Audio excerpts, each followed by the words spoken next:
So a lot of the exercises we're going to do in this plan are hinging, but to do a proper hinge, we have to learn to not let our spine move at all. So this is just a very simple drill that I want you to just do a couple times to get the hang of it, and then we can move on to the little bit more advanced version. So what we're going to do is we're going to be on our hands and knees.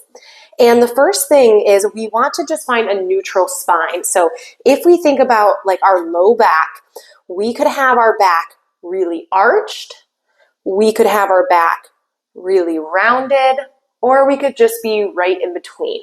And so a neutral spine generally has a little bit of a just gentle curve in the low back.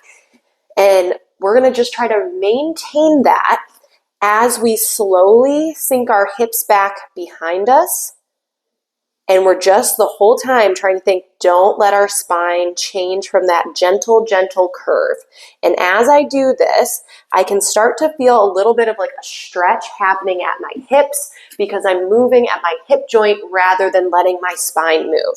And then once you get to about here, we don't want to go too far, because watch, when I go too far, you're going to see my back start to round now. And so we've kind of lost that motion. So we're just going to do this little motion from here, find neutral spine, hinge back, really thinking, do not let that back move. I get to about here, and that's about as far as I can go. And then I'm going to come right back. And you just want to do that a couple times, get a hang of it. Maybe even do this in front of a mirror so you can watch yourself to make sure that spine isn't changing positions, because it's very common to, one, round your back, or two, overarch as you go back. So do that first.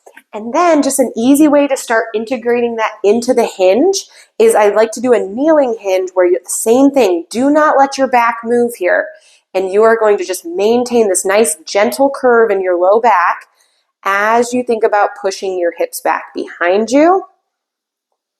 Not letting this back move, all the motions coming from your hips, and then right back up.